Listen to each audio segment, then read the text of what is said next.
We always seem to be on the edge of the apocalypse these days, don't we? Every daily news cycle brings us a new reason why we might be on the verge of World War III. World War III! World War III! World War III! World War III! And what keeps the doomsday clock from striking midnight, they say, is the M.A.D doctrine, the concept of mutually assured destruction. The unfathomable, paradoxical notion that building and maintaining the most powerful weapons ever conceived, capable of obliterating life on Earth, and keeping them on a hair trigger, ensuring that anyone that uses them dies along with everyone else, is the very framework for human peace that has prevented a global war and held back direct conflict between superpowers for over 80 years. The doomsday machine is terrifying? It's simple to understand. But what if I told you there's another kind of M.A.D doctrine? One built not from designs of violence and extinction, but from global cooperation. But first, let me tell you a little story about data security, government vulnerabilities, and how that relates to nuclear war. Let's take a little detour into the highly classified world of nuclear targeting. Who should we nuke first? Let's see. How about Las Vegas? It's obviously a closely guarded thing, unless you're in the right signal chats, of course, but we do know from OSINT, leaks, and reading between the lines that some of the very first targets of nuclear exchange, data centers. Despite what you've been told about the redundancy and decentralized nature of command and control, the ability for even powerful nuclear-armed nations to defend themselves, or even function as cohesive states, can easily be hobbled by the destruction of just a few key data centers. Ryan Macbeth has got some juicy details on this, by the way. If you want an inside view, I will link to his channel. Sidebar time again, because I feel like we've kind of collectively lost a sense of perspective on exactly what is at stake here. So if you don't enjoy sleeping at night, I can highly recommend Annie Jacobsen's book here. And honestly, I think it should be required reading for anyone in any kind of power. It walks you through a minute-by-minute timeline of exactly what a nuclear war would really entail. But if you want to avoid some nightmares, the gravity of the entire book can be summed up by a single marker on that timeline. A paragraph header, which is 24,000 years later. Back to the video. But there's more. Any nuclear first strike would likely be preceded by a massive cyber offense, and most of the key players in this fight have a soft underbelly when it comes to digital infrastructure. And yes, you guessed it, it's Bezos again. Everything's Jeff. An uncomfortably large number of operations, contracts, data, and critical infrastructure run through Amazon's hands. And that's not just for the US either. Countries all over the world are concentrating critical data and infrastructure into the same vulnerable silos. We've created a digital house of cards here that makes the whole world more fragile. Decentralization brings resilience and can reduce these points of failure. Do it right, and it becomes unstoppable, apocalypse-proof. And sure enough, networks such as Bitcoin could probably be reassembled from the radioactive ashes. Ain't nobody around to buy. But what if we stopped designing systems to survive the end of the world and created technology that helped prevent it? What if the network on which we construct the fabric of society had its own M.A.D doctrine, but this time, not mutually assured destruction, but mutually assured data.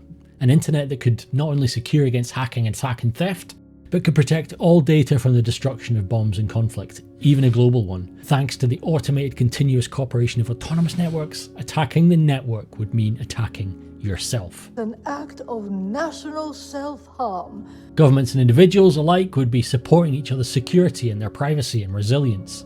Instead of designing for destruction, we'd be designing for cooperation, and this isn't just a theory. Let me show you how it actually works. How does this all function in reality? Here's how autonomous networks eliminate those vulnerable central points of failure. First off, with autonomy, all data gets quantum encrypted before it ever lands on the internet. Self-encryption means that even the network itself can't read your information. It just sees random chunks of meaningless data. It's sharded into thousands of tiny pieces, ready for what's next. And this is where it gets really interesting. Instead of storing this data on centralized servers owned by Amazon or Google or the Five Eyes, it gets distributed across many millions of internet-connected devices all across the world. Your laptop, your neighbor's PC, office IT systems, devices in countries you've never visited, all contributing spare storage and bandwidth to create one massive, unstoppable network. Every piece of data gets split, encrypted, and redundantly duplicated, and then scattered. To destroy information, you'd have to simultaneously attack tens of thousands of computers in dozens of countries, but you don't know which ones. And the data's always moving, always shuffling around, redistributing. It's like blindfold whack-a-mole, except there are billions of moles and they keep on multiplying. We're multiplying! Those first strike targets, the big centralized data centers, they're no longer single points of failure. Here's the beautiful part. Everyone using the network is also providing the network.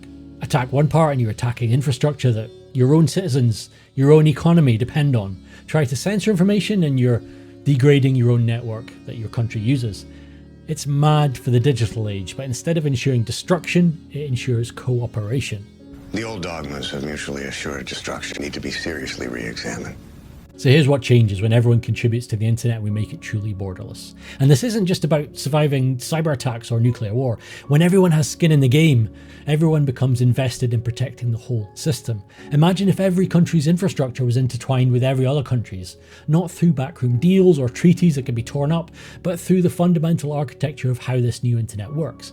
You can't attack someone else's data without attacking your own. You can't censor information without degrading your own access, even if you thought that was possible. You can't weaponize the network without hurting yourself. Not only would targeting data centers become pointless because there wouldn't be any centralized data centers to target, but perhaps designing systematically for peace, cooperation, and mutual security makes the need to contemplate the other kind of madness ever receding. We're not just building better technology, we're building the infrastructure for a different kind of world. That's teamwork right there. And you know what they say, right? Please don't say it makes the dream work. And here's the best part. You don't have to wait for governments or those with a big red button to catch up. We can get on and build this for them. Every time you contribute storage to an autonomous network, you're making the world a little bit more resilient. Every time you choose distributed systems over centralized platforms, you're voting for a future where no single entity can control the flow of information. The infrastructure for mutually assured data exists today. The protocols are built. The autonomy network is growing. But of course, come on, we know that the autonomous internet isn't going to solve a problem as complex and nuanced as nuclear proliferation. And heck, the internet won't survive in a nuclear war because humans won't. But isn't it time we started to lean into the power that technology has to unite and automate our way to cooperation and design in patterns of collective resilience, support and security? Permissionless networks don't require you to wait for change. Maybe we need to stop waiting for the government to step in and save us, and we need to start saving ourselves. We can get on and step into the new future of this together. Add your devices to the network. Talk to your community about building on autonomous networks.